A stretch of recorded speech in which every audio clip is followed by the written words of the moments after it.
have Friendly Neighborhood Spider-Man, number 9 by Tom Taylor. Absolutely the worst person in the world you could ever have gotten to do a Spider-Man comic.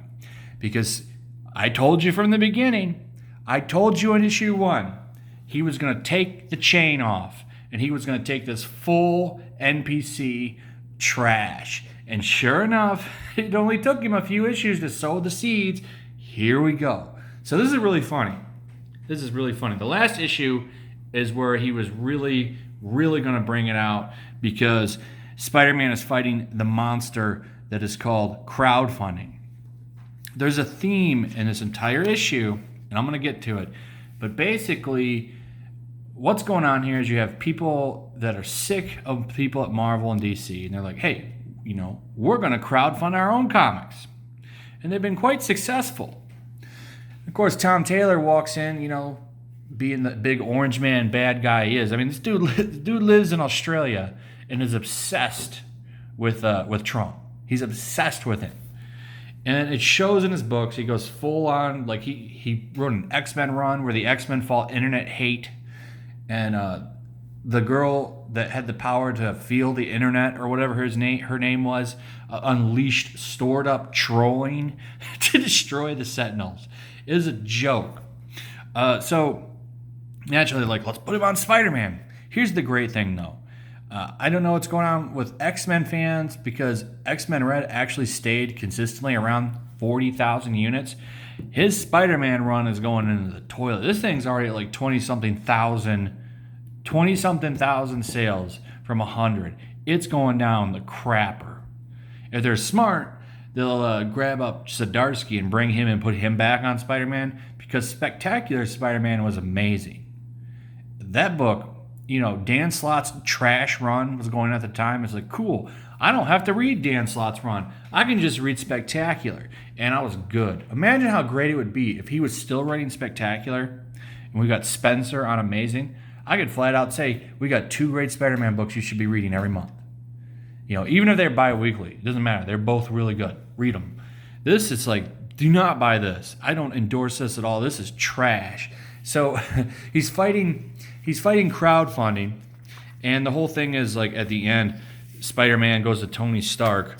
He's like, I need your help. I'm going to take down a corrupt system, which is an analogy for, this is him weaving pretty much Comicsgate people. I'm they're corrupt, taking advantage of fans. Come back to Marvel. And of course, he's doing General Hux. And oh my God, this is going to be a complete trash fire. Oh man, I'm so excited for this. This is going to be fun. This is going to be X-Men Red levels of trash. For sure. This is going to be so horrible. Man, I can't wait to roast this.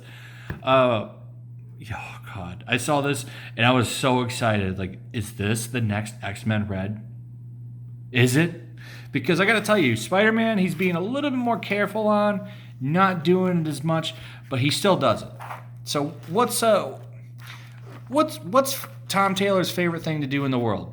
Talk about the World War II associated group that he is absolutely obsessed with, that everybody is. Everybody that doesn't agree with you, that's what you are in Tom Taylor's book. So, of course, the rumor, who's the 95 bajillion-year-old superhero, grandma superhero, is, of course, so old that she worked with Captain America.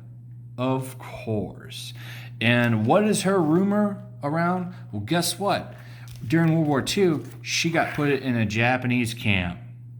So we're talking about camps now. And then, of course, the authority figure, Mr. Blonde Hair, Blue Eyes guy, comes in and starts beating people up. Didn't take you long. I knew it. I was calling it at the beginning of the series that he was putting his crap in here. And sure enough, because the first villains were super capitalists. They were all orange and they lived underneath New York City. He tries to be subtle, but anybody that reads his trash knows what's going on. But look at this dude, man. Of course. Brutality. Camps. Putting people in camps. And talking about Razzies. The Formulas of a Trash Tom Taylor book. Congratulations. It didn't take you long to get there. You've been putting your crap in there, but sure enough, you finally went there. So this is poop. I don't recommend Tom Taylor's books. They're just kind of fun to watch. It seems like he's still kind of leashed up a little bit. Like they won't let him completely take it off. I don't think this book's going to keep going. The sales are bad. They're horrible. I think it's a really good ego check when you get put on the most popular character at Marvel Comics and your sales are terrible. They're complete dog poop, and you can't sell. So it's fun. I think maybe the X-Men crowd is a little more woke for Tom. They'll probably put him back over there on that. Spider-Man crowd is a lot of normies. They don't want your junk, Tom Taylor. They're not buying what you're selling. You smell like poop. Stop writing Spider-Man.